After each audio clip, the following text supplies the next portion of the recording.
only podcast on the planet talking about filmmaker Martin Scorsese and his works. No other podcast will ever talk about this man because, it's not like he's been in the news or anything We signed an lately. exclusive deal. Yeah. The exclusive home of Martin Scorsese discussion. Yeah, I'm sure that he would absolutely love what we have to say about like classic cinema or Dex's take that Taxi Driver was a B plus. Yeah, Like, Taxi Driver, a solid film. Yeah, episode 160. We were off for a week because I was gallivanting around Scotland, and I didn't think I could see Killers of the Flower Moon while on vacation. So I finally parked my ass for the length of what Not amounts just to vacation, your anniversary trip. Yeah. Not just vacation. Yeah, I don't think it was going to go over well if I had to park my ass for something as long as what amounts to what is actually longer than a current day baseball game in the pitch clock era. Facts. But wow, I'm certain the last baseball game that was ever played, Game 7 of the World Series, was much shorter than this. Game 7 of the ALCS, I mean. Oh yeah, absolutely. Something that I didn't even pay attention to because baseball doesn't exist anymore. I don't know if anyone knows that. Sorry if you're tuning into this channel to see baseball talk. I've never heard of it. Congrats to those Rangers. Best team in the division, best team in the world. Why are you congratulating the police force of the state of Texas? I don't understand. Are you a cop? Are you a cop? So Killers of the Flower Moon. Wow. We're finally here after many years, actually, of just seeing that one picture of Leo looking extremely weird. With unrecognizable. Yeah. This is that movie. Doesn't that feel insane? Yeah. I kind of had a moment where I was like, I don't think this movie's ever coming out. Like, I knew it was, but I was like, Martin Scorsese might, like, the way he's talking might kick the bucket before this one. Like, he's fine. Everything's fine. I'm not wishing ill will upon the man. I'm just saying the way he's talking about retiring and such, it's just like, is this going to come out before? Is he okay? Like, it's just like, it took that long to come out. It was like the George R.R. Martin's next book. It's like, I don't know. Like, we'll see. It's definitely done. There is a movie. You know what I mean? There is a book. Did y'all see that George R.R. Martin dropped a book today? And it was a Game of Thrones cookbook. Oh, suck my. That actually happened. Look, we don't body shame, but that fat rich fuck. Like, finish the book, dude. Yeah, we never body shame, but fat fuck is funny every time. It's just like, come on, man. Anyway, I love how he just was like, I can't, he's somehow reversed into having goodwill because they fucked the end of that series up so bad that he's like, if I just don't do it, I'll never have to like go up against like that shitstorm. He's a super villain. I'm in the clear. Anyway, Killers of the Flower Moon came out a couple of weeks ago by the time that you're listening to this. 2023 movie, 8.1 on IMDb, rated R, 3 hours and 26 motherfucking minutes long. Trending number 2 popularity movie overall right now. Let me just see. Want to get Five Nights at Freddy's currently trending number 1. Do you see how much money they made with Five Nights at Freddy's? Dude. Holy shit. That chat on everything. Bro, it's going crazy. What the You want to play Guess the Box Office, Dex? I looked at it, so I'm not going to guess. Fucking 25 million. No, brother. You got them fucked up. $20 million budget. Opening weekend in U.S. and Canada, $80 million. Good God! Gross worldwide so far, basically $150 million for Five Nights at Freddy's movie. I didn't know people fucking cared that much. I heard it wasn't even very good, but everybody saw that shit except for me and Dex. Well, they didn't put out a scary movie on Halloween. Yep, That that's what was it a was. scary movie on Halloween. Everybody Gen was like, Z well, loves Five Nights at Freddy's. They grew up playing it or watching people play it, which was the big thing. And it has like the weirdest Rotten Tomato score I've ever seen, where it's like a 20% critic score, but like an 89% audience score. So it's like critics have been killing that shit. Hey, bro, I was asleep apparently. I didn't realize that many fucking people cared about whatever Five Nights at Freddy's is. But shout out. Anyway, hey, bro, PG-13 horror movies are kind of back. Just saying. Yeah, that was the other thing too. Is PG-13, so like kids went and saw it. I've never played that game, and I didn't think that trailer looked particularly good. But when that shit hits streaming, I'm gonna load it up. They made too much money. I've been convinced. It's already on streaming. They dropped it day and date, and it still made $150 million. Are you serious? What the? Martin Peacock says he could never. Peacock dropped it day and date, I think, and it still made $150 million. Or if not day and date, like the weekend of. That's insane. Ant-Man, the new Ant-Man movie wouldn't even have done that. Once people got a whiff of how that shit stunk, nobody was going to go to the movies to see that shit. Oh, this is genuinely like a phenomenon. Like I don't think they'll be able to ever replicate that again, considering what we know about day and date release, especially through HBO Max. But like, it's genuinely, I mean, it's IP driven, but everything is. It's genuinely a phenomenon. Because if you told me like The Flash didn't make money, but if they were like The Flash is dropping on HBO Max, I wouldn't have gone and seen it in theaters. No, hell no. No. So I would have fucking sat there with my MacBook being like, is that Nick Cage? Like, yeah. Are you serious? Let me put on my glasses. Is that Nick Cage? Oh, that's amazing. This must be fucked up. Hold on. Is that a reincarnated Matt Reeves? Unbelievable. Okay, anyway, back to Killers of the Flower Moon. This movie didn't make as much money. Sorry to Scorsese, but I mean, he's not hurting for it.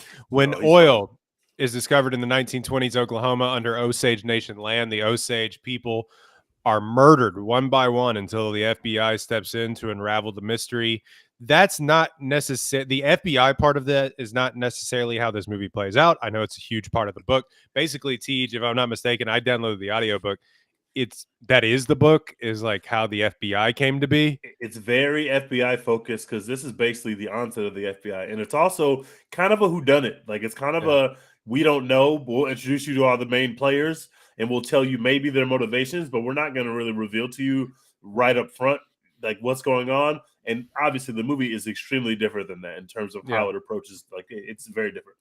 Scorsese takes a completely different approach to that. We can talk about why and how in our review in like 2 minutes, but 89% on 89 Metascore, one of the highest Metascores you'll ever see. Let's see, 93% Rotten Tomatoes score, 85% audience score. Written and directed by Martin Scorsese. Eric Roth took a turn at the screenplay, but then Martin Scorsese came in for real rights. Initially, Leo DiCaprio signed up to be the FBI agent in this, and then Scorsese rewrote it from the perspective he wanted to make the film.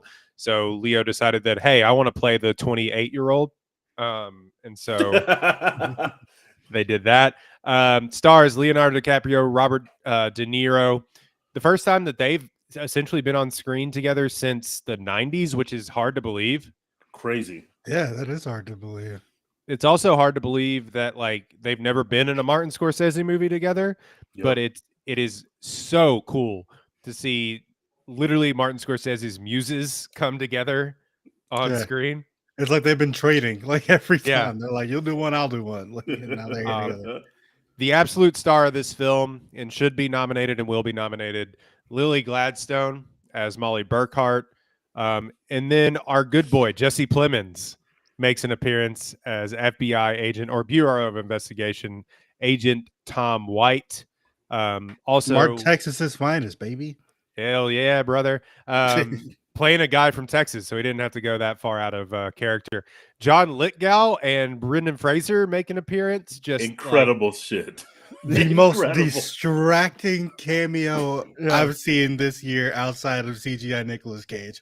Like Brendan Fraser popped up on screen, and I was like, "What the fuck is happening? Why is the whale here? Thick Fraser popping up on screen too. I'm like, Jesus. Why is Jeez. the whale in this movie? What are we Yeah. doing? Get I have away from always me!" loved John Lithgow. Like I literally used to watch Third Rock from the Sun, like when I was in high school, when I went to bed at night. I love John Lithgow. So to see him just randomly pop up in this movie, I almost jumped out of my seat. I was so happy to see him, man. That was amazing. There's also a host of native actors in this, but I just want to shout out Cara Jade Myers as Anna. She was awesome. But then again, there's just like Jason Isbell is in this movie as Bill Smith, like Bill Smith. giving an awesome performance. He's awesome. And then again, Sturgill Simpson is also in this movie. Shout out to that guy having a year.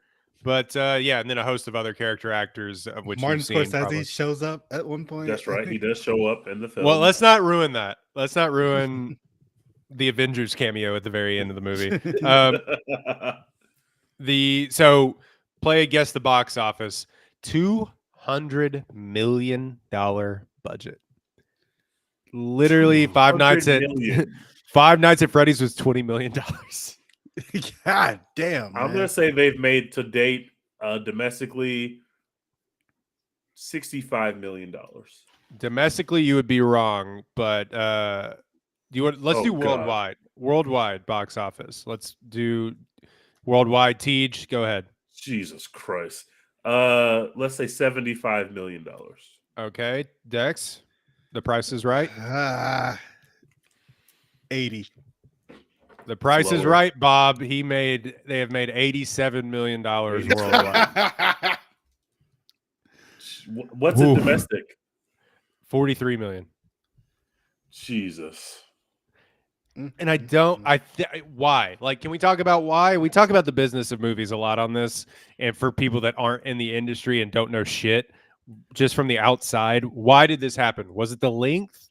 Was it two things? One, the length, and two, you're not going to convince people to, especially like white people, to go sit into the theater en masse and go through the white guilt experience of this film, which is apparent from the trailer. You know the white guilt is ramping up. These are the most evil fucking people that you've ever seen, bro.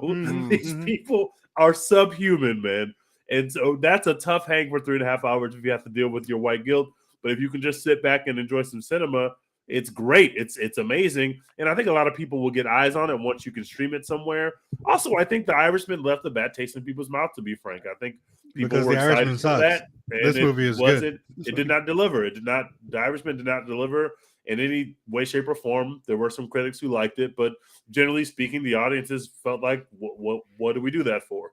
Why was this movie that long when that could have been an hour-and-a-half movie? Maybe it could have been much better as an hour-and-a-half movie, but this one, they kind of nailed it tonally and with the length. I think they've kind of got there, but people don't know that yet because they haven't seen it, but it's great. Scorsese's last movies have been The Irishman. Last feature films have been The Irishman and Silence.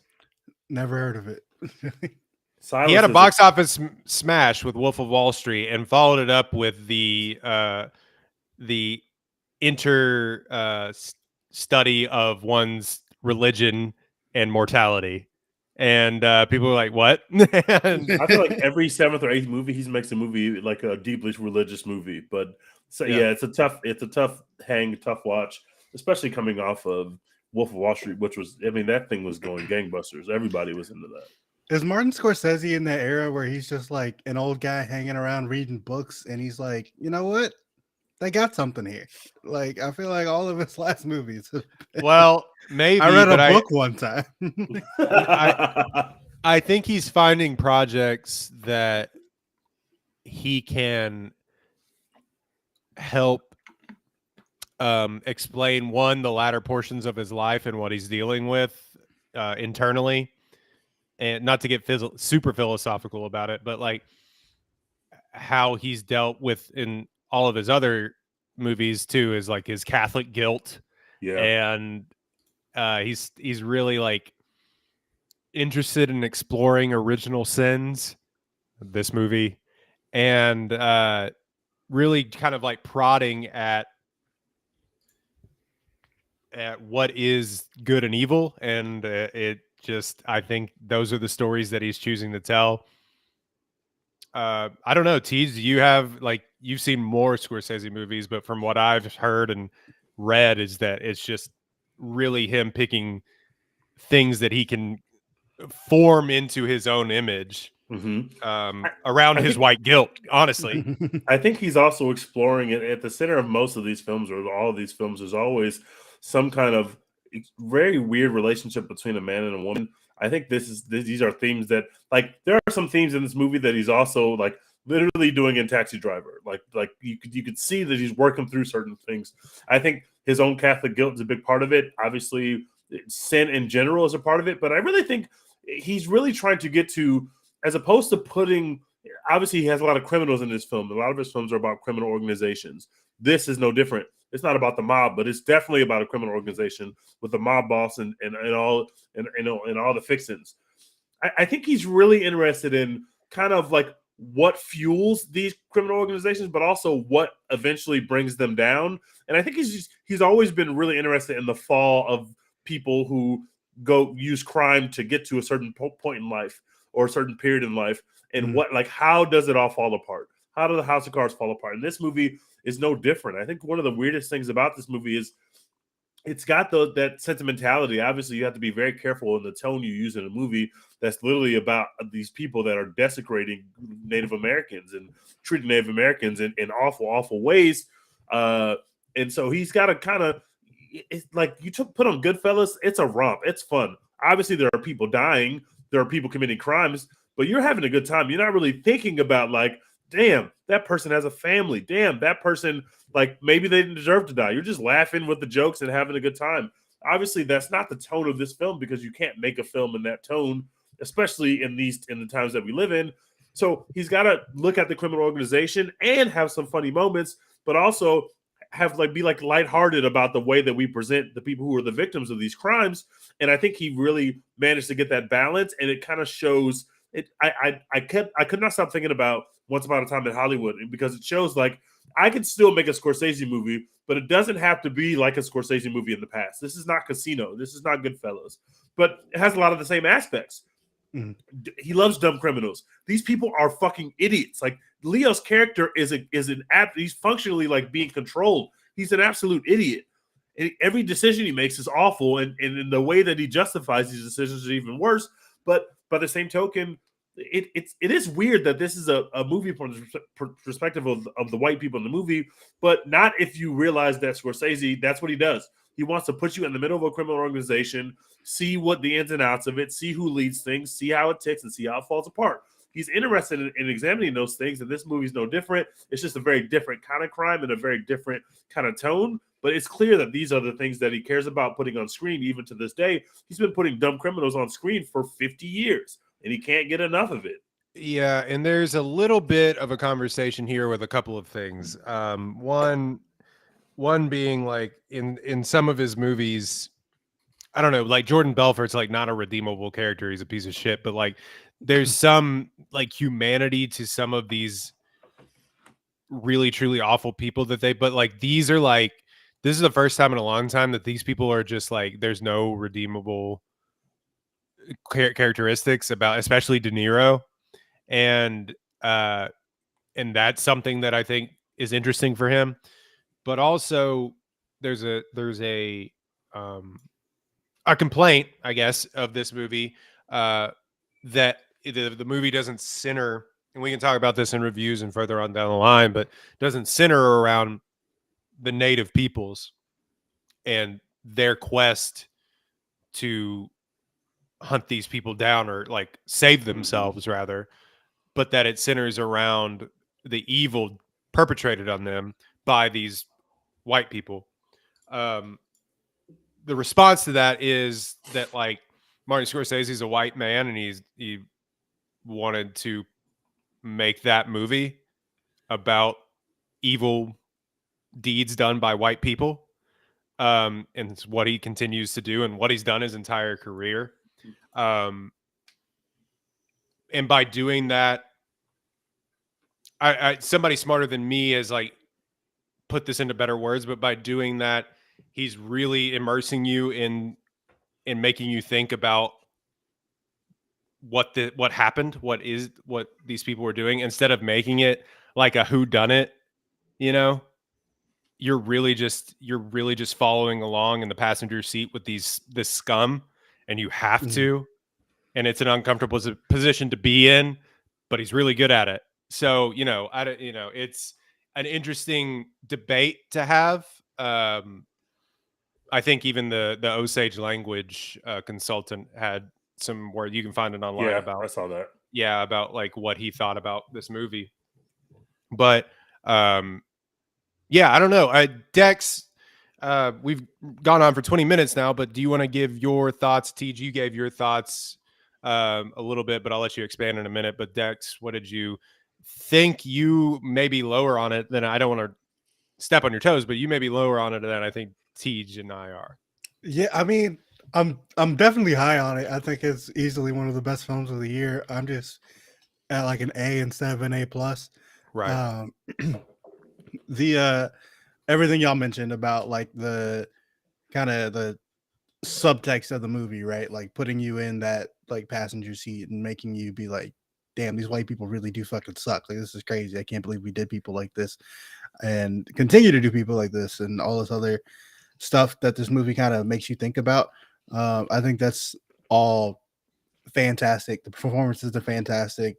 Leonardo DiCaprio's getting a nomination. De Niro's probably getting a nomination. I assume. I'd have to look at the rest of the Have you ever supporting considered actor that maybe film, but Robert De Niro is like an evil person? Like maybe he's actually an evil person, like in real might life. be, dog. He's so good at that. It's ridiculous how disgusting he is in this film. The It's only thing- ridiculous. The only thing they didn't have him do in this was smoking a cigarette and looking directly into camera. Like, they just, Fucking like, twirling that's a all- mustache. yeah, that's all they needed him to do was just look and smirk at the camera, and you'd be like, "Yeah, I got it." Yeah, like just one of the most despicable people you'll ever see. To answer your question, he'll 100,000% be nominated. Yeah, I mean, I assume As so. he should. And Lily Gladstone is also phenomenal. Oh my god. I really enjoyed and was kind of surprised by how they make this like a love story throughout. Because they take away the whodunit aspect of the book that is there. I haven't read the book, but that's kind of what I assumed Killers of the Flower Moon would be, is a whodunit. I mean, the trailer shows you Jesse Plemons walking up, like trying to figure out who's done these murders. But Who's doing them? yeah, who's doing them? Find But out who's doing I didn't expect the love story for Leonardo DiCaprio's character and Lily Gladstone's character to be so investing. You watch them kind of meet each other and you're like, obviously this guy is a scumbag, and Lily Gladstone also knows this guy is obviously a scumbag who only wants her for her money. But they kind of, over this 3.5 hour journey, they take you into them actually falling in love with each other, despite you knowing and her knowing that he's a scumbag who's in it for the money. Like, and he's doing all the shit that he's doing on the side. It's a very interesting point, and I want to interrupt you for a second. That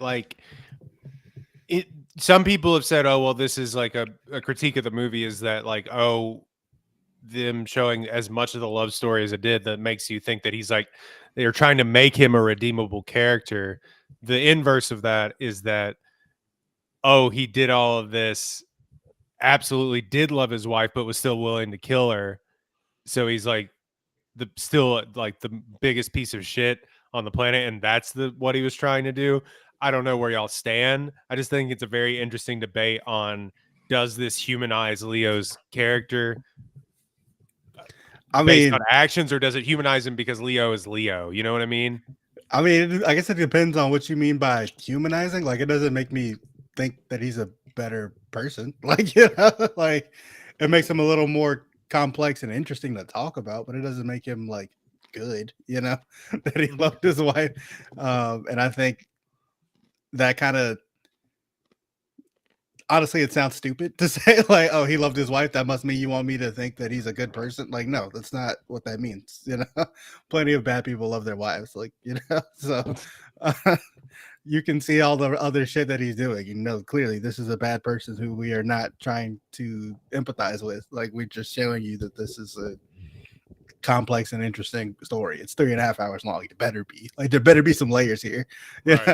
Can't be 3.5 hours of all Leo is bad, only does bad things, and nothing else happens. Like, like there's got to be other And shit. then we died. Yeah. So, yeah, I like the love story, and I liked how, Lily Gladstone's performance. You can kind of see the skepticism kind of go away, and then it comes back, and then it goes away for a little while, and then it comes back again. And I thought that was really interesting to watch. Something I didn't really expect from the movie. I also, I don't know if y'all have ever seen the Hatfields and McCoy's miniseries from the History Channel. Hell yeah, years brother. ago. Real cinema. This shit has like a lot of those vibes for me, where it's like all these like country idiot criminals, and like that's my shit. Like, I'm with that, So, them like just making it still a organized crime flick in the the middle of Oklahoma in the 20s. It's like, yeah, that's my kind of carrying on. I'm here for this. There's shit I can still recognize and fucking grasp. I'm watching Robert De Niro be a mob boss. Like, that rules. It doesn't matter what the setting is. So I really liked all that stuff about it. The reason I'm lower on it is because, like, without the white guilt, I feel like it could be a little shallow. Like, if you already know that white people are bad coming into this movie, you're not going to learn very much. Like, no disrespect. Like, if you're like, yeah, white people, like they be wilding, like, you'll watch this movie and be like, yeah, white people was wilding. So I didn't feel, maybe y'all will like say something that you saw in this movie that like will make me kind of reconsider. But when I watched it, I didn't come away being like, oh yeah, Martin Scorsese with like this really insightful commentary on much of anything. It was like, this is all stuff that I know. Like, I had the same comment about Taxi Driver, and we gave it the excuse of like, oh, this was made in the 70s. Like, this was more radical thought for the time. But now it's like, this is a 2023 movie. 2023. We did the racism is bad stuff. Like, we know, So that's that knocked it down from an A+ to an A to me, but it's still a fantastic film and everyone should go see it. I will say this is that not enough movies have been made about the absolute evisceration of the Indian people or of the First Nation peoples. We just have avoided that as a society. Fair enough. That's just my one take, if you will. It's just like, and there also has not been enough First Nation peoples making being allowed to make movies as well too. So that needs to change also. But yeah, I get what you're saying about like I guarantee you that there were some old white people walking in like reevaluating their John Wayne takes. You know what I mean? Are we the bad guy? Wait, is this fucking play about us? Anyway, Tej, what's your review? I've seen this film twice. The first That's unbelievable. I can't believe you committed that amount of time. In fact, the second time I went, I had to pee basically from the beginning of the movie. And for that first like hour and a half, I literally couldn't find the time to get away. It's just it's such a compelling way to tell a story. First of all, I didn't pee. New record. The first time I did not pee. The first time I peed right before I went in, I was like, I'm not peeing. The second time I was like, oh, I got to pee. And it was really hard to find a couple of minutes to steal away from the film. The first thing to say about this film is the score of this film it's perfect. It's literally perfect. We talked about on our Taxi Driver episodes that Scorsese often does this thing where he has different parts of the score that play when certain things are happening. The fucking crime part of this score, where the white people are doing crime, some of the greatest shit I've ever heard in a movie. The performances are phenomenal. the way that this story opens up, the way that you're meeting these people, the way that our first meeting with Leo and with Leo's character, with De Niro's character, it's just like it's like Scorsese's got so much style. He put so much work into it. You can really feel it. I want to give a lot of deference to, and I want to say how, like, I want to respect the people saying that this is not a story about the Native Americans that are depicted in this film. I totally agree with that take, and I totally understand how that could be off-putting to someone. But as someone who's been watching Scorsese movies for my entire life, basically, this is a Scorsese movie. What he's interested in is the original sin. Yes, this is in many ways, this is a straightforward Scorsese film. He's taking you inside of a crime organization. They happen to be white people because he's white. He wants to get to the original sin. And he's like, why not make a movie about literally the original sin? This is not the whole experience of how, how white people took over the continent from the people that were already living here. It's one little town with a couple people that you can focus on that show the wider sin, which I think is what makes it so effective. Also, the laying ground for this, if you pick up a book about Native Americans, 99% of them are not going to have the fact that these people happen to be the richest people per capita in the country at the time. Not only are these Native Americans, they're sitting on a literal gold mine. So these are Native Americans who are extremely wealthy. They have white servants. There are white people in this town that literally don't have jobs. They're just there to scam money away from Indians, or even worse, steal money from Native Americans. Like there are bums in this town that are literally there because of how rich the Native American population is. That's just a setting in a movie that I've never seen before, and probably will never see again unless it's about the same group of people. Because that's just I before picking up that book, I had no idea about this story. It already, or you have to go back way further, or way further. Yes. Yeah. It is crazy because it creates a perfect breeding ground for a Scorsese movie. These dumb white people come from bumfuck nowhere. They realize that there's a way that they can start hustling. They start hustling and they start killing and they start conspiring together. And the way that the way that it all plays out is so it's very interesting that Dex called this a love story, which is not. I'm not saying that Dex is wrong or anyone is wrong. Just calling it a love story. I don't view it as a love story at all. But there are moments, especially in the beginning of the meet cute, where even though you see early on that Leo's a bad guy, because you cut away for a second, he's literally robbing Native American people at gunpoint, not anybody that's quote unquote related to his wife or eventual wife, but you see that he's a bad guy from jump. You know that De Niro's a bad guy the second he even starts talking. He's the most racist character you've ever seen. The way he's talking about Indians, like he's talking about Native Americans like they're animals. So like, and he's also speaking their language and claiming to be a friend of them. He's just a complete scumbag.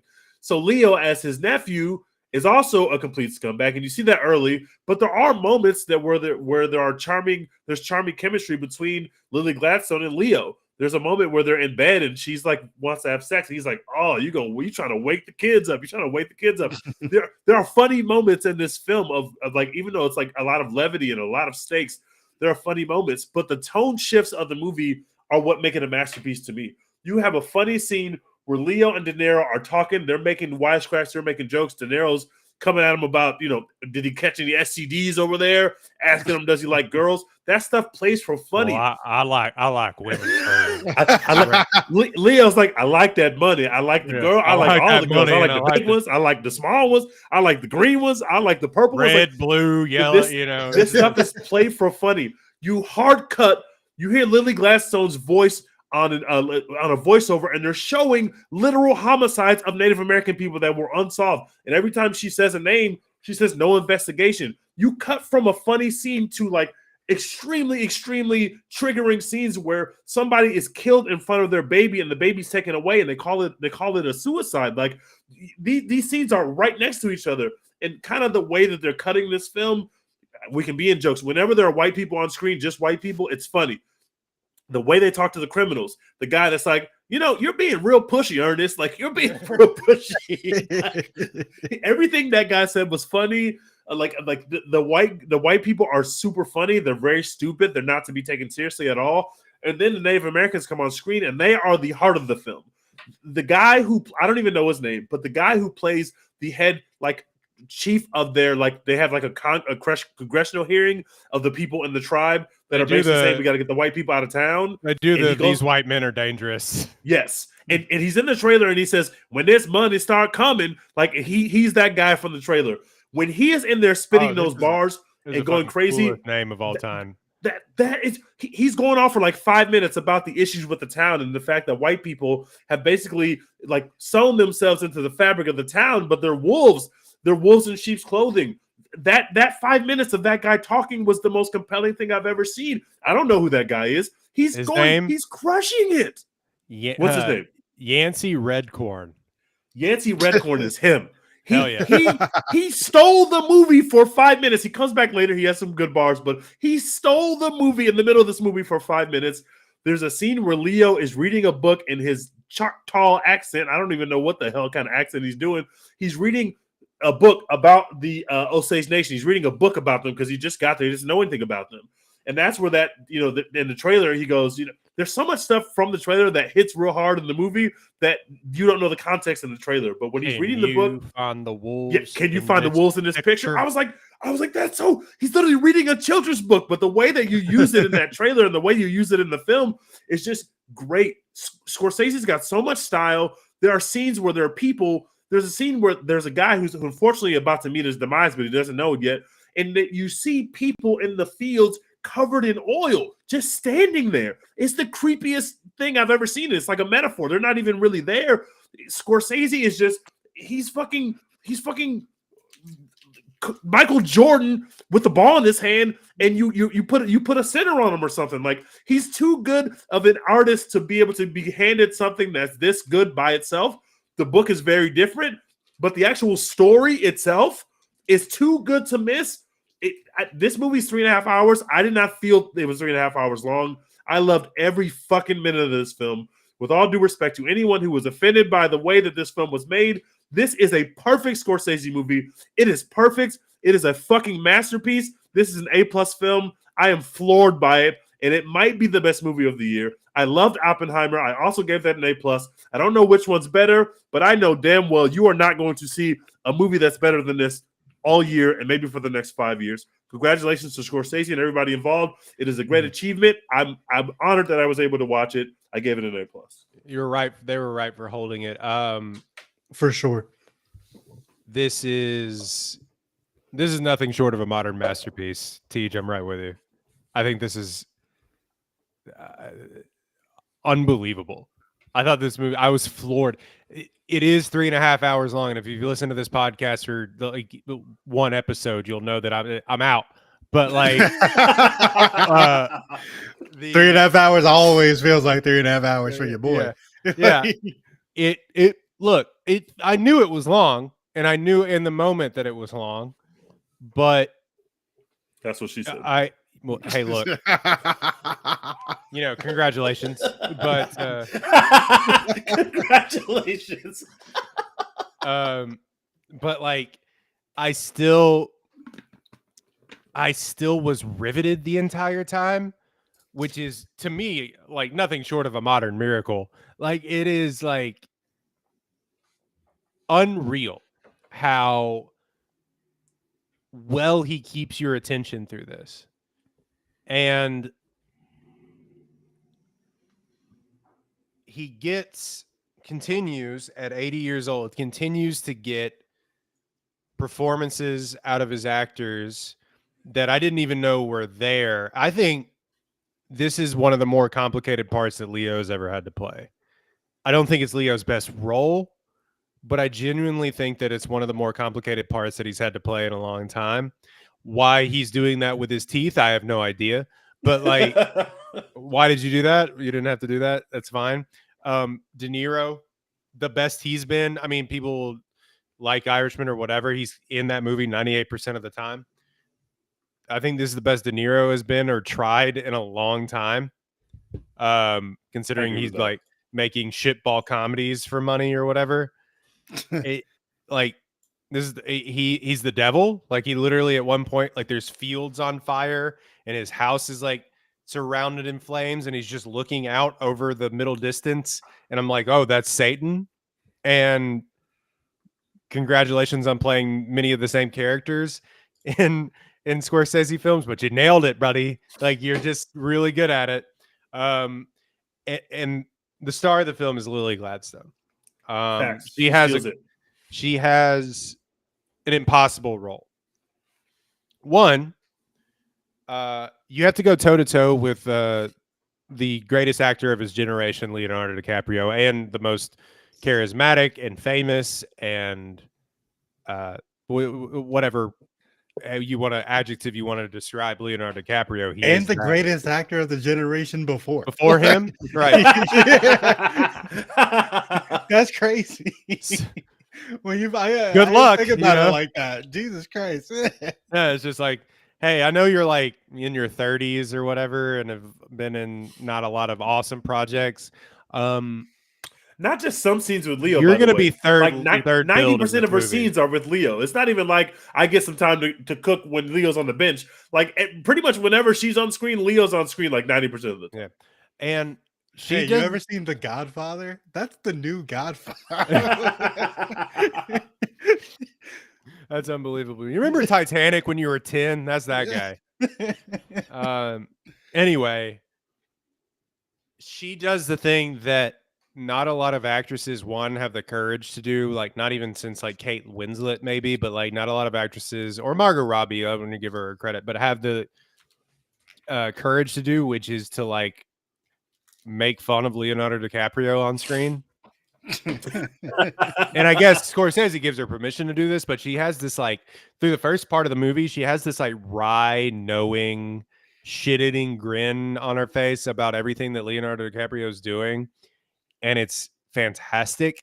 It's the best way that I've seen like a co-lead, especially a female co-lead, like go against Leo, because normally he's like eating up the entire scene when it's not Robbie or Winslet, it feels like. And she had the potential to be completely overwhelmed or consumed by this entire thing, and she just pushes forward. Half the time she's like sick in a bed, which is part of the reason I will say that you had to tell the story this way, because she's literally being incapacitated for half the movie. Yeah. So you could do it the FBI route, or you could take the more creative choice, which is what Scorsese did. And while she, the main character basically of the story, is literally dying or being killed slowly, you show what's going on ancillary to all of that and in her surroundings. And I think it's a really good choice. I think it's a very complicated, funny, moving, difficult movie. It's crazy how funny this movie is. It's really weird. It's really funny. It's really weird. Like Leo says like fuck a duck one time in this, which is awesome, you know. It just becomes Logan Lucky at one point, and they're like, "We got side characters who blow shit up for us." Yes. Yeah. Explosives guy, we got an explosive guy now. Like, when they're like, it shouldn't be funny, but then when like, who commits suicide by shooting themselves in the back of the head, you know, and it's just like, told him to shoot him in the front of the head, right here, like you said. And it's just it really is just idiots stumbling over themselves. And just the way that it's shot by Rodrigo Prieto, who is unbelievable. And great shots. The last shot of this movie was mind-blowingly good. Yeah. It is mind-blowing how good the last shot of this film is. And the score by Robbie Robertson, who just recently passed away in Rest August. In peace, Robbie. You crushed this. He was a member, by the way, of the band. I don't know if you know who the band is, but not Diddy's band. Do you mean the band? Okay, got it. Yeah, not the band. Not the band. Got it. Yeah. Anyway, he was a member of the band, and then they broke up, and he's like, "I'm just going to do movies now." And he's done movies for Scorsese, I think, like ever since. But he's, you know, he was a legend, and he just recently passed away. So he may be posthumously nominated for this, and I probably think he should for the score. I don't have anything really more to say about it other than like, it is impossible that a 80-year-old man approaching what he has said is one of, you know, he's winding down the clock, and he still has the fire and innovation to make a 3.5 hour period piece murder drama while he's still innovating camera movements and changing and rewriting the script and getting new performances out of actors he's worked with now 10 times. And it just is unbelievable. And I don't know who would be able to do this or to get me to sit still for 3.5 hours and watch a story where I know the ending. Like, I read one Wikipedia article, I got it, and it's just, yeah. My final thought is, it was so super easy to get away with murder. Yeah, they made it real fucking easy. Holy shit. Extremely They take that easy. poor woman, Anna, who was also awesome in this, by the way. She was like giving people shit the entire time. She was awesome. But She was like cooking people. they just get her drunk and take her out in the field and they're like, hold her up, and he shoots her in the back and then they're like, ugh, and like walk off. Like, that's it. Yeah, that's it. And you can just get away with it. Anyway, I thought this movie was brilliant. I'll definitely rewatch it. I can't say that a lot for other 3.5 hour movies. Not named Lord of the Rings. I also will probably rewatch it when it comes to A+, Apple by the TV way. Plus. It's an Apple movie, right? Yeah. Yes. Yeah. So I'll probably rewatch it when it hits Apple TV Plus, which I wouldn't have thought for a 3.5 hour movie. But yeah, your comment about it being super easy to kill people back in the day and get away with it, like, it made me think of that Donald Glover stand-up line where he's like, someone gets murdered and they're like, "Oh, there's nothing we can do. It was nighttime." It was dark outside. Like, there's a John Mulaney bit where it was like, the killer left his fingerprints and there's a pool of blood after the assailant was stabbed with a knife in the doorway, and the guy's like, yuck, clean that up. That's gross, icky. Yeah, ew.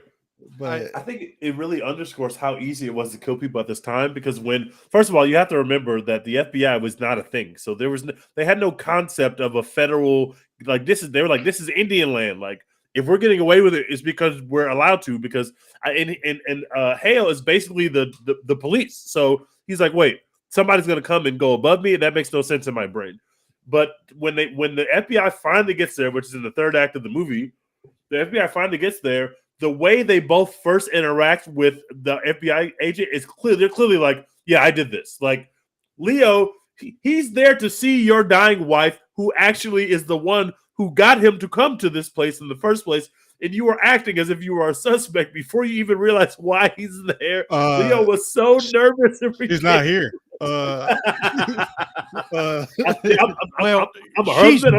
She's real sick. He was acting so guilty, and then he goes to find Hale. Hale's getting a shave like the mob boss that he is. He's getting shaved at the time the FBI is asking him questions, and as opposed to saying literally anything, he literally is like, "Well, let me tell you what I think. The one girl had it coming. She's mouthy as shit. Like, he just starts going crazy. Nobody liked her anyway. She had no friends. Like, the other guy was suicidal, or what was the word that they? He's been melancholy his whole. You know that, right? Yeah. He's melancholy, and it's like, bro, you're already explaining away these things. We don't even know if these people. Like, we don't even know what you have to do with this, but we know you have something to do with it because you're immediately explaining away why they basically deserve to die. And it was like, yeah, they don't even care about getting caught. They literally were like, this is par for the course. We kill Indians and nobody cares. So why are you asking me these questions? Basically, it was nasty. Also, like, just the fucking villainy to like blow someone's house up and then like help them pick through the rubble is crazy. Like, this all-time scumbaggery in this movie. Use too much dynamite is a crazy fucking line. Too much dynamite. Yeah. Then the old guy's like, I think you pronouncing yourself a bit too much when you see De Niro pull up.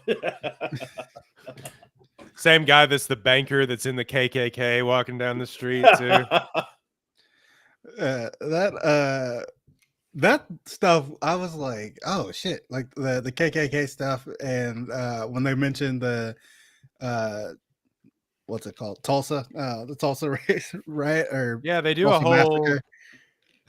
I was like, Damn, look at my boy Scorsese in them trenches. Like fucking knowing ball. Look at him.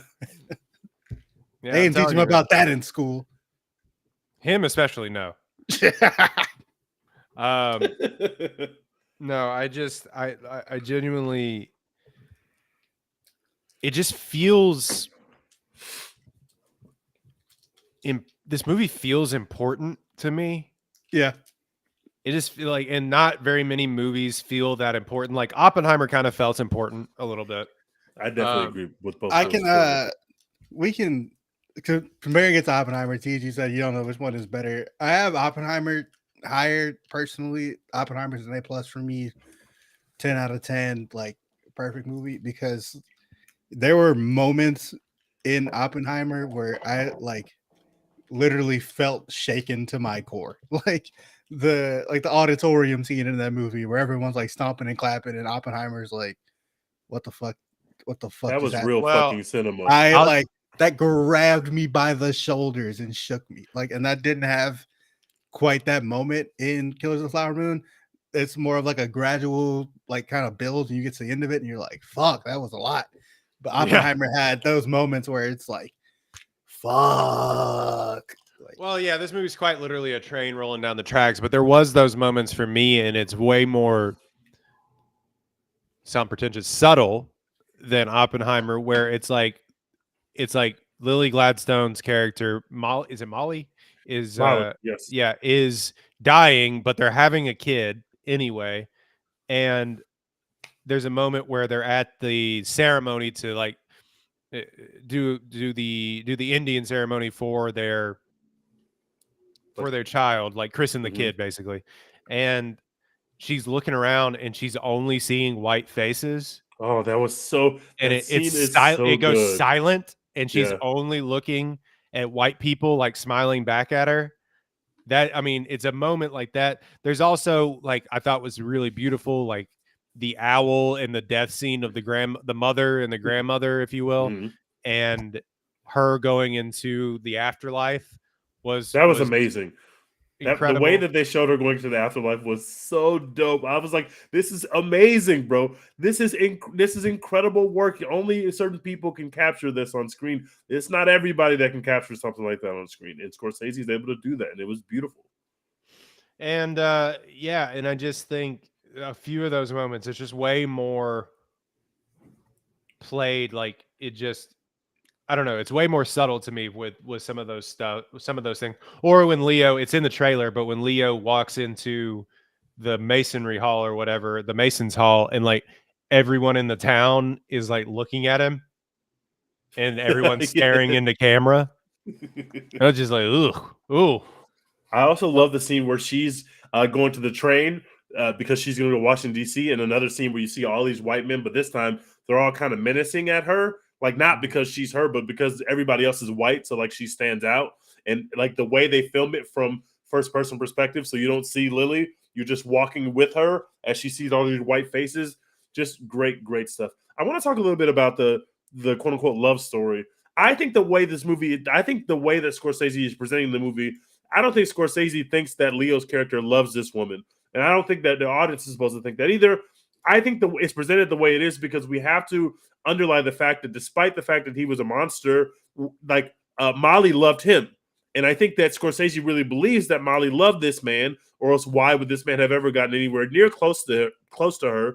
And so I think that we have those total quote unquote tight moments because we have to show why Molly loves him. She can't love a monster if all we see is him being a monster. And so I know some people took it as they were trying to make it seem like Leo loved his wife or like whatever. They were trying to make it seem like Ernest's character loves his wife. I never felt that way. But Monique did. We watched it together. Monique definitely thought that Ernest loved his wife until the moment where he has a chance to finally cop to the medicine thing, and he does it. And then she was like, "Okay, never mind." But I was like, he's killing her whole family. He's killing everybody she loves. Like, that's not love. Like, I don't think that you can love someone and kill their whole family. Especially like she's asking him questions about these deaths, and he's just like, I don't know if he died. Like, I don't know. I don't think you can love someone and act in that way. But I think the way it's presented in the first hour and a half of the film is we're supposed to show that Molly really loves this person, which shows how big the sin is that he would operate like that and literally kill members of her family or have members of her family killed and try to kill her. We have to see why she would love a person that's capable of that. And I think that's what he was trying to do. On my first viewing, I probably would have been at like an A as opposed to A plus because I had weird remaining questions. I felt weird about the Molly Ernest relationship. I felt weird. I was like, is Scorsese trying to show us that he loved this woman despite the fact that he's quite literally doing the worst possible things to her? But on my second viewing, I really saw it for what I think it is, which is we're seeing why Molly loves him, but we're not seeing that he ever loved her. He was always there to take from her and do what he did, and he did it. And I don't think there was ever any love there from one perspective, but she definitely loved him. And I think that's what he's trying to show. There's a couple things here is... for me is, can you be a sociopath and a moron and be in love with someone? Well, can you do those? Like, it's either he's a sociopath or he's just a moron seeking riches. Mm-hmm. You know what I mean? So I don't know. He does love that money. It does love that money, sir. I do love it. I do love that money. Anyway, but also there's a moment in the movie where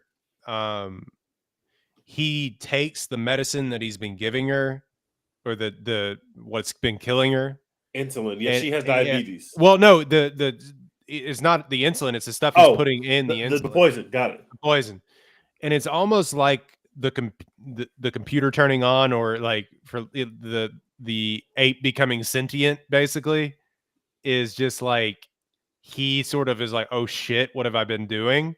And so I think that's a really confusing moment for people. Yeah. Is where he's like, I kind of, I've been killing this poor woman like way worse than I thought. But if you remember, they told him to give her the whole vial like in one dose, and he doesn't do that. He piecemeals it. So that's why later De Niro comes up and asks him, like, did you give her the whole thing? And like, he keeps asking these questions because he can tell, like, because she's not dead yet. So like, why is she not dead yet? She's already sick. And now we told you to give her X amount of poison, and she's still like strong as shit. Like she's not, like she's bedridden, but she's still alive. And so like he was not trying to kill her, and he didn't go on the advice of the Schoen brothers who told him to give her the whole thing at once. But by the same token, you're still, I mean, he knew what he was doing. He was giving her poison, and I kind of like that kind of moral middle ground of, we know that he's a bad person and we know what he's trying to do, but he's doing it not specifically how he was told to do it. He's doing it in a slower way. I thought that created enough moral gray area to where we can keep the movie going, and I thought it was a perfect movie choice. I thought it made sense for this film, because we got that whole middle part is basically her in bed, and so we got to extend that out a little bit, and I thought that was a good way to extend that out a little bit. Yeah, and like I said earlier, like I don't doubt that, like, part of him loves her at least a little bit, like whether it's out of just convenience and happening to be around her all the time or whatever, like you love her eventually, right? But I don't think that's enough to like make him a good person. Like if you like assume that he loves his wife, you can love your wife and also be a piece of shit. And I think that's what he is. It just makes him a little more complex and a little more interesting to talk about, but I don't think it like absolves him of these murders he's doing, obviously. And I don't think that including love in the movie takes away from the horror of what he did. I think it adds to it. Because like, how could you do this to someone you love unless you're just an evil fucking scumbag and racism is really that big of a monster, So. Movie ends basically with him,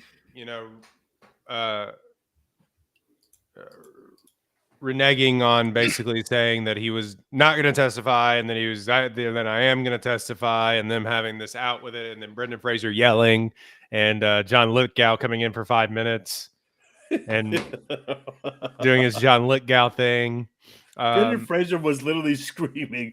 The way you open on him is so shocking because he stands up. I am James.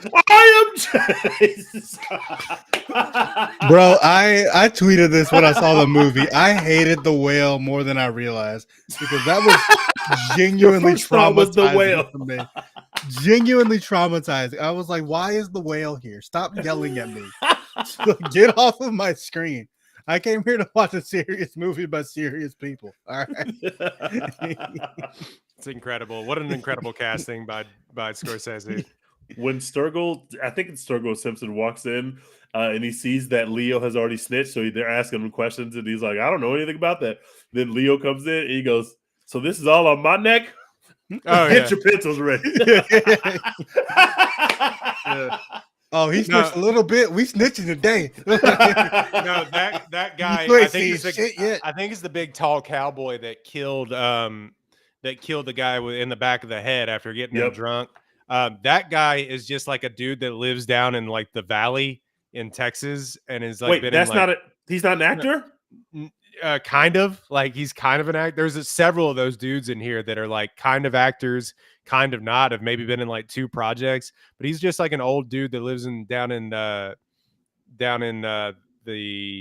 I think the valley of Texas. He was great. He was hilarious. Everything he said was funny. Every time he had a line, it was funny every time. Well, I gotta go do that right now. Yes, right now. Well, my wife's sick. He's like, Leo's like, my wife's sick too. You gotta do this right now. He's like, all right, I'm gonna do it. All right. Sturgill Simpson was the rodeo. He's the rodeo guy, the handsome one. Yeah, Okay, got it. Yeah, the rodeo guy. He's the one that's like, you know who that is. You know who you need. You need AC Kirby. That's Yeah. about right. That motherfucker right there probably knows where he is right there. That's that motherfucker right there. My favorite thing in the movie was he was like, he just says like, "Sir, you understand that asking me if you can take an insurance policy out on your kids and then if they died, do you get the money? Makes me think that you're going to murder your kids." And he's like, "No, I'm not going to do that. Not if I don't get the money." Yeah. What's like, that guy's name? What's the guy's name who plays that character? I can find it. But the whole like FBI bit of this is really good. It's very secondary to the rest of the movie at this point, but it like them inserting themselves into you don't even kind of realize it until they have that sort of meet where they're like, they have a powwow. Yeah, Old West style.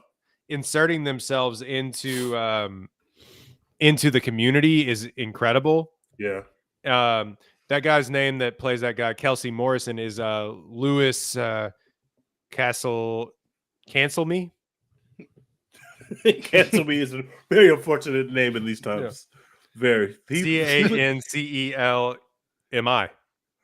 Wow. He was great. I also really loved, speaking of the FBI stuff, the scene where the FBI agent, our favorite son, is standing above Leo and he's doing the interrogation. He's like walking around him in a circle and Leo's looking up. I just thought the way they shot that was so perfect because again, you don't see usually Leo is that guy who's I'm the one who tall guy. I'm taller than you and walking around you and you're the one sitting down and I'm getting the moment. And he really got to have that moment where Leo is just doing a lot of face acting. He's just staring at him. And he's just like being kind of cordial with him, like being a friendly Texan with him. But also you can tell like this guy is very serious about this. He's about to lock you up for the rest of your life if he can. Man, I need to sit down. Yeah, I'm sure you do. Yeah, I'm sure you do. I love the scenes where they start kind of tying up some loose ends. Hale does like, and he's like, "Oh, you can go rob this store. There's some marks over there." And that's the store owner, and he's like, "Hey, some fly shit over there. Go on over there. They're gonna rob your store, bro. I hope you're ready, dog." They're coming at 11 p.m. Be ready, bro. They're coming. I heard they try to rob your store, dog. I don't know though. That's just what the street's saying. Unbelievable. Underrated, probably my favorite part, where he's just setting all of these guys up. And he's like, that's like some Godfather bank. Shit, honestly. It's easy as shit, dog. Go rob the bank. They'll never see it coming, dude. Hey, I heard they're trying to rob a bank at this date and time.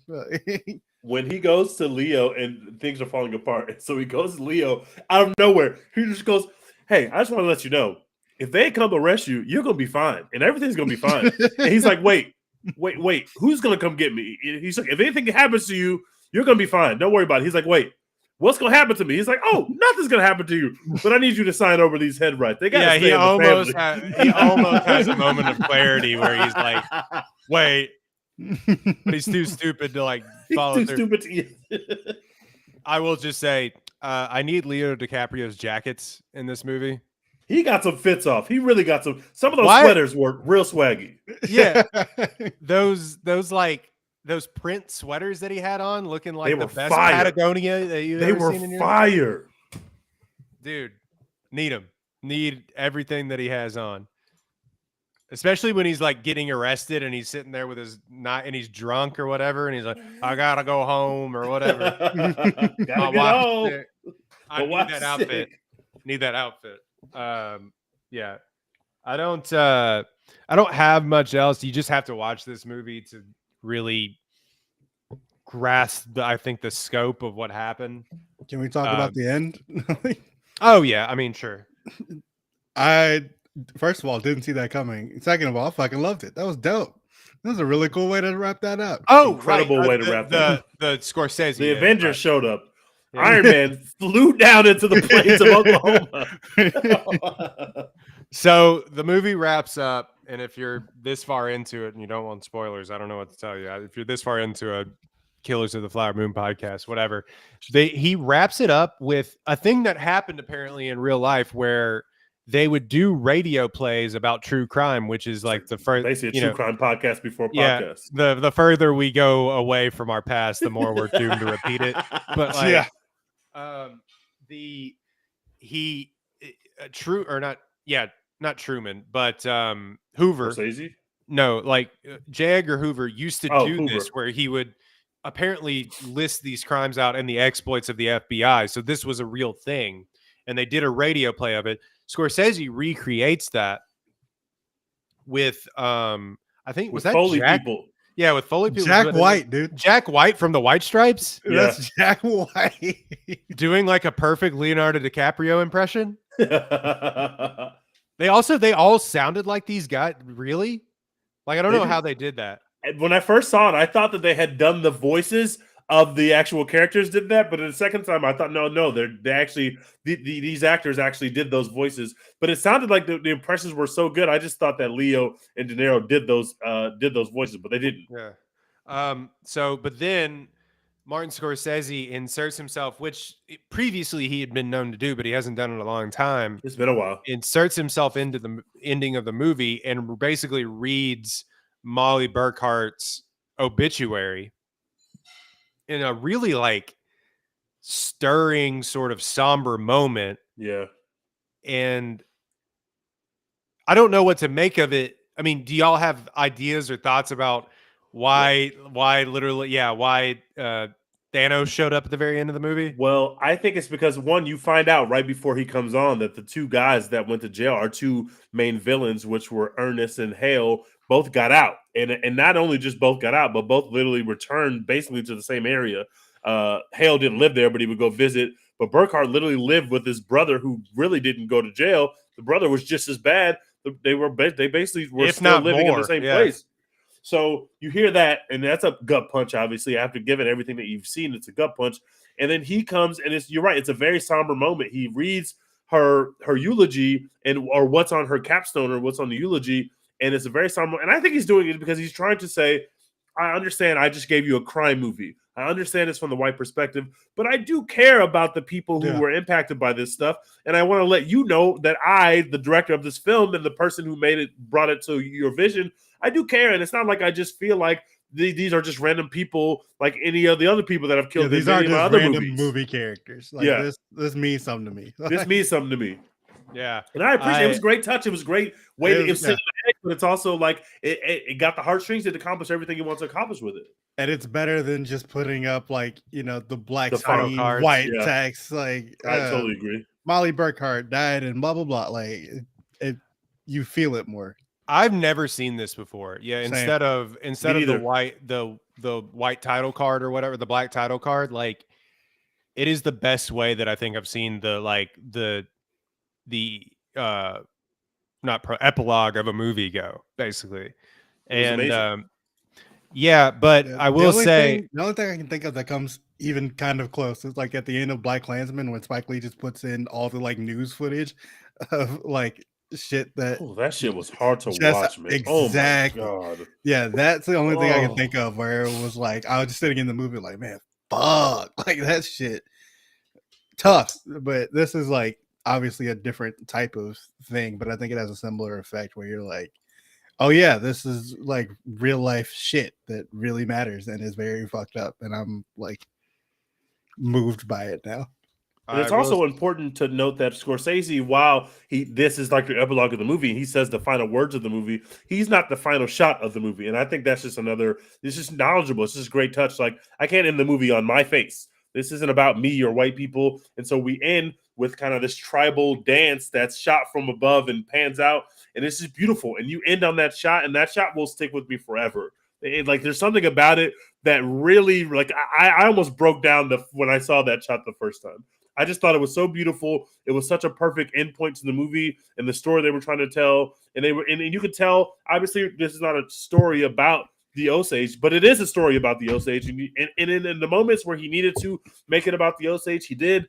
And I really appreciated that, because if I felt like this was something where he came in and made a mockery of these people, or came in and basically treated them as like other subjects in his film, or people that are just more people to show die, it would have been a very wrong tone, and the movie wouldn't have worked. But he got it totally right, and ending on that final shot, I thought was a perfect way to send off the movie and to pay respect to those people who not only really went through that, but also their descendants. There are people that are descendants of the people that we saw in the film that are still alive, and you have to treat their memories with some respect. And I thought he did the best that he could with that.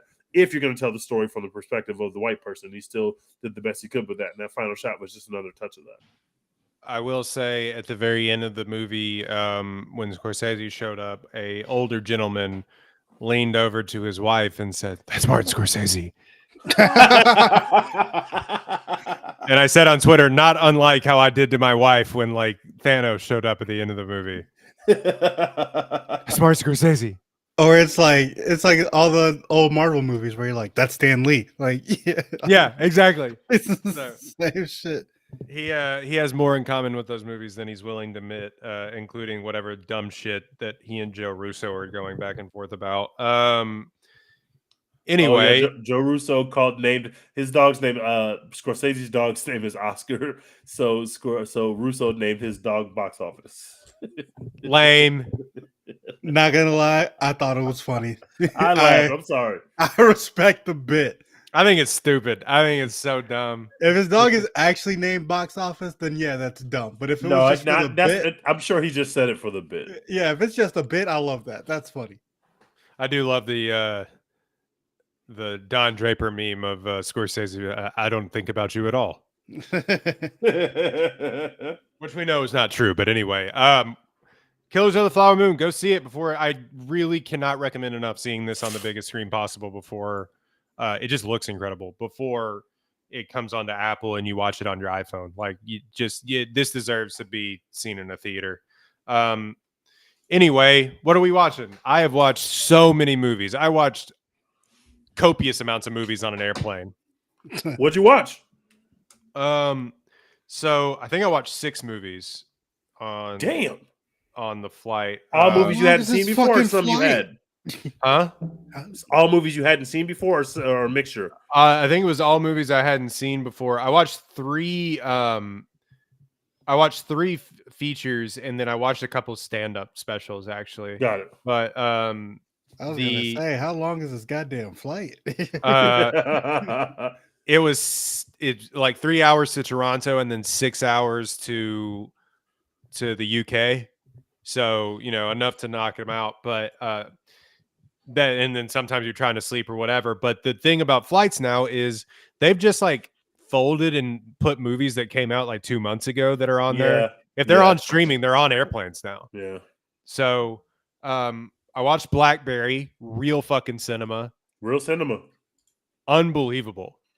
Did you see Blackberry? I still haven't seen it now. You're going to like it. It's really good. They did a great job. It's so good, man. Is it on Apple now? Like, I'm sure you can rent it. Yeah. I don't want to pay money for it. Don't pay money.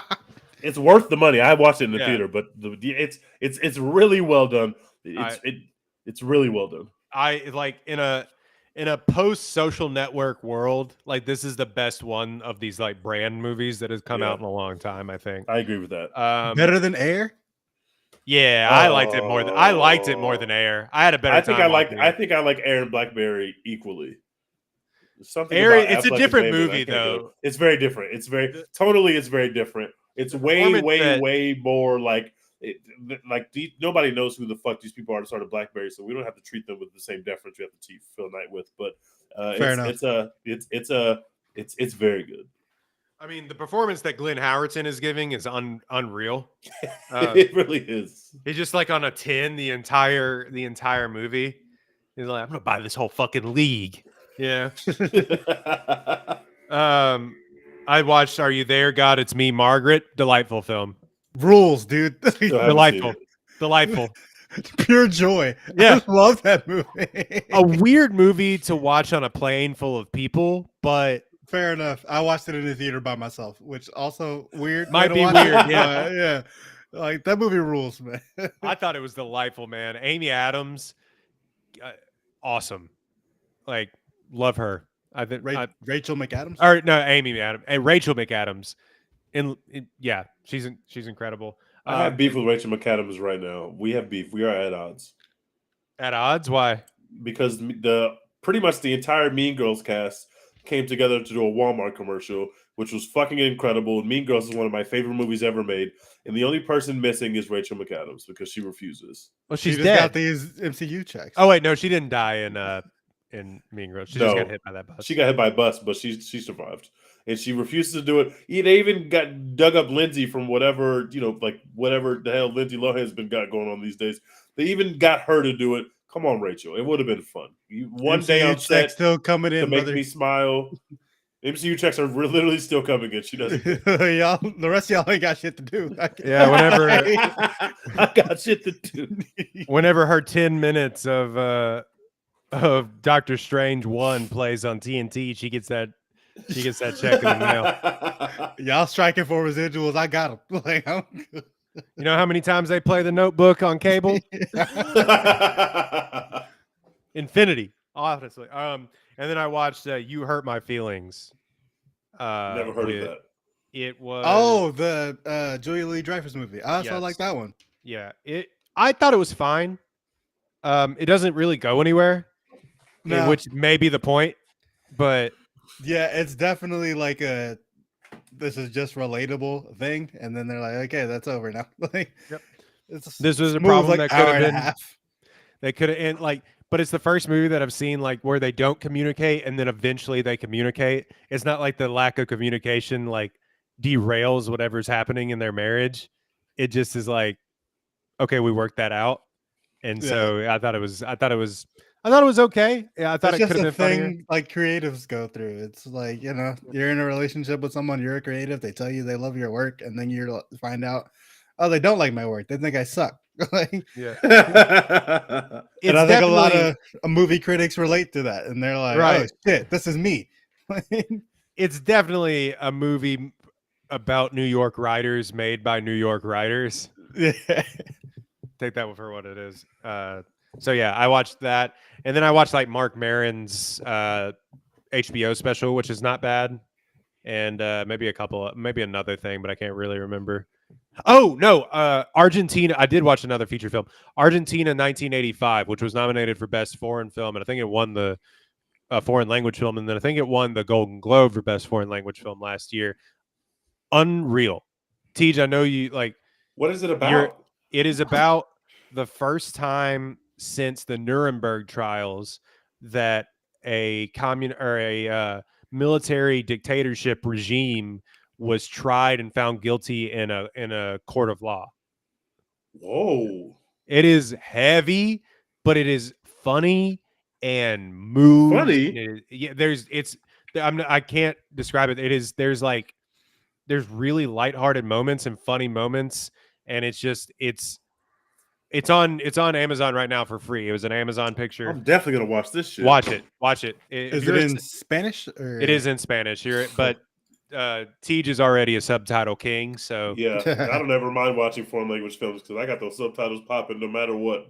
Right. So Argentina 1985. I cannot recommend it enough. I thought it was a brilliant movie. I will add it to the list. Dex, what are you watching?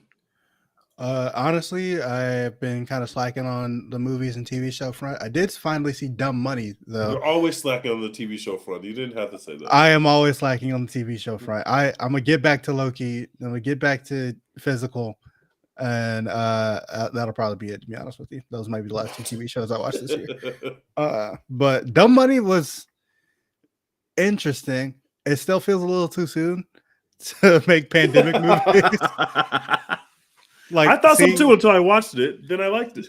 I liked it fine, but it's like seeing the pandemic in a movie. I'm still like, ugh, like and also when anybody's ever wearing masks and stuff, I'm like, oh, come on. Like this is not that I have anything against masks. It's just hard to watch. I'm sure that disclaimer. Sorry. I'm sure I've seen it in other movies at this point, but seeing TikTok like in a film is just weird.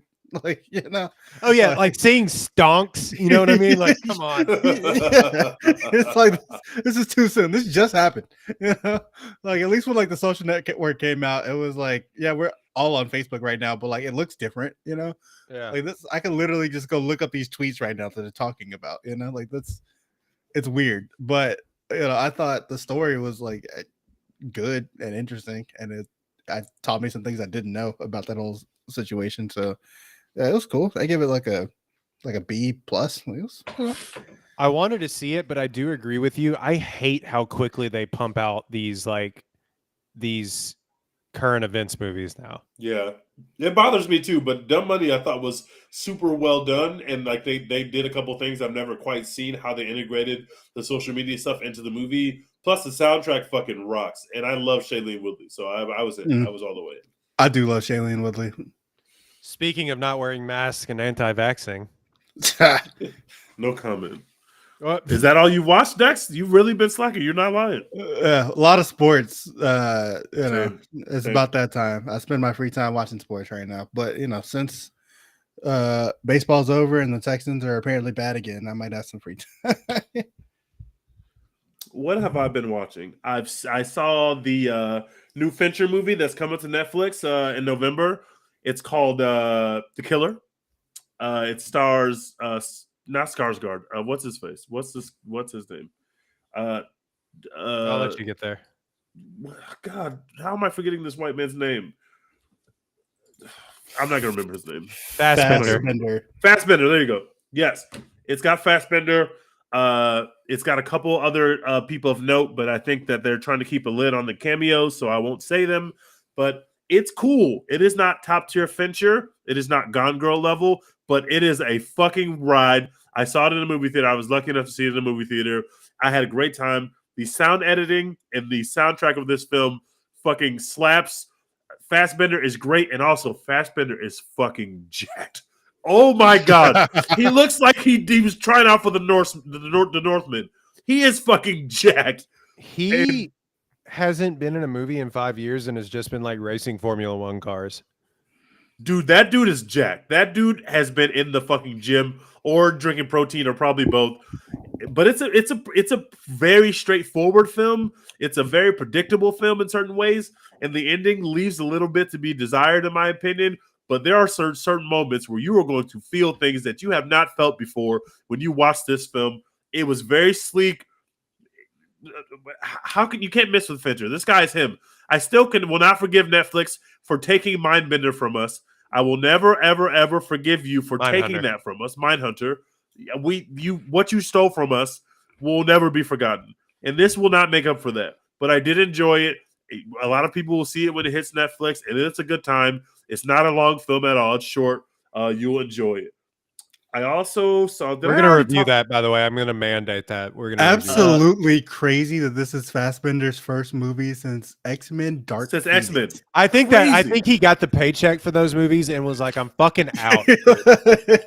I'm out. He was on Fuck this. Every 40 under 40 list you can think of for actors. And then he just stopped being in good shit for a long time. Worst agent in Hollywood. Had to.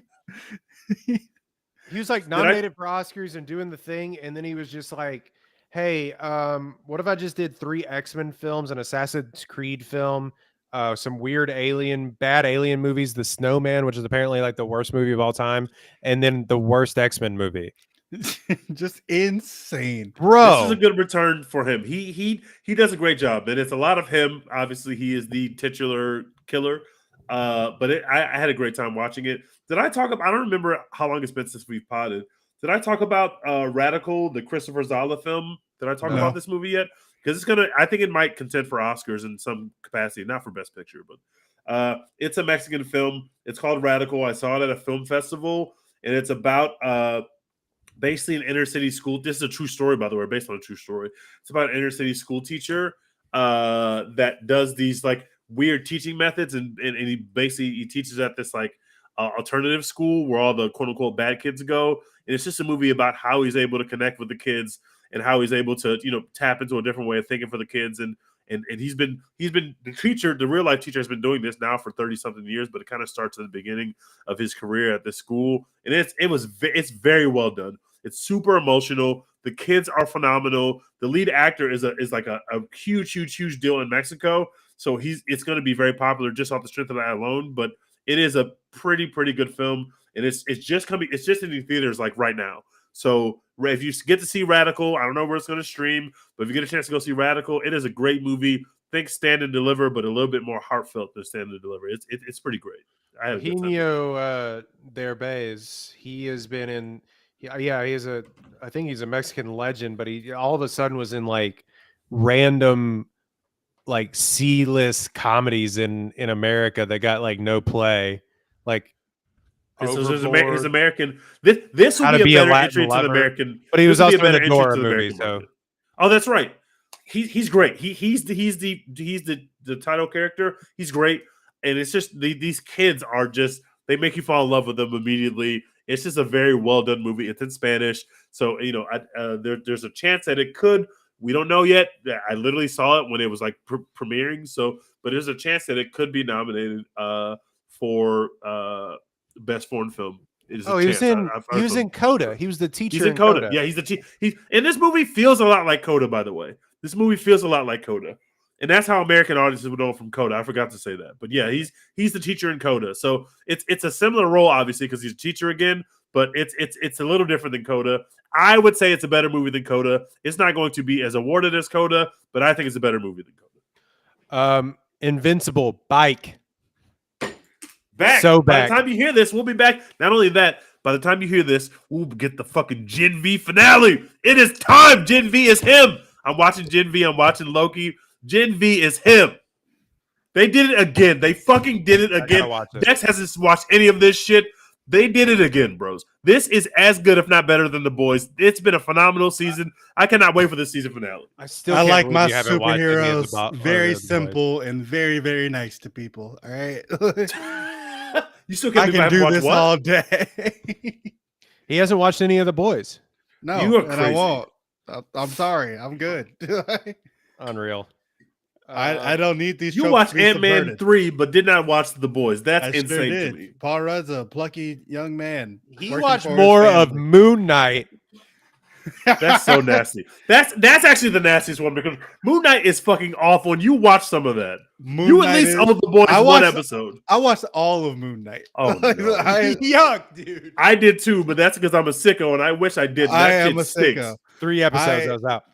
Marvel, you did the right thing. You made the right decision. Marvel didn't find my limit until they started putting out animated shit that was like spinoff. Then I was like, okay, you know what? I'm done. Hold on.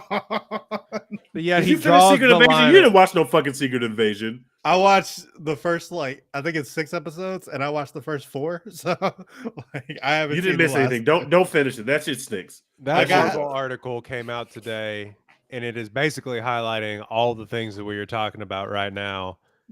And that we've been talking about on this podcast for the last couple of years. I didn't even turn on Secret Invasion. None of this shit feels important to me anymore. You didn't miss anything by not turning on Secret Invasion. The shit was the only cool thing that happened in Secret Invasion is the dude that plays Bob Marley he's like a villain and he's cool.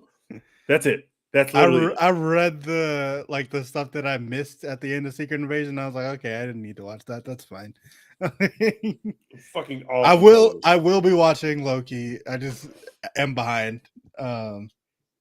But I'll be back in there for the Marvels, like nothing ever happened. Well, I will be seated for the Marvels. I will be seated. I'll be in there. All right. That has been a One Take Podcast. You can find us One Take Podcast on Twitter, One Take Pod on Instagram, Twitter, TikTok, I guess, if you're so inclined. Go subscribe to our YouTube channel to watch these episodes in real time. One Take Podcast on YouTube. So number One Take. I think it's ONETAKEPOD on Yeah, it's spelled out. Yeah, on YouTube. The number One Take Pod on Instagram and Twitter. Yeah. Shoot us some movie recommendations. Tell us what you're watching. We'll read that. Like, we read everything that you send to us because I'm bored at work. And yeah, also what I'm watching, Spider-Man 2. Awesome. Swag. Real cinema. Tej, I know you're playing. But yeah, so follow us there. Tell us what you think about those things. Tell us what you think about the movies. Go watch Killers of the Flower Moon. Dex, what also are we doing? What else? Hashtag support Florence Pugh, baby. We are out here. We're out and we're out. All right. It's been a quiet year for Florence. I don't like that.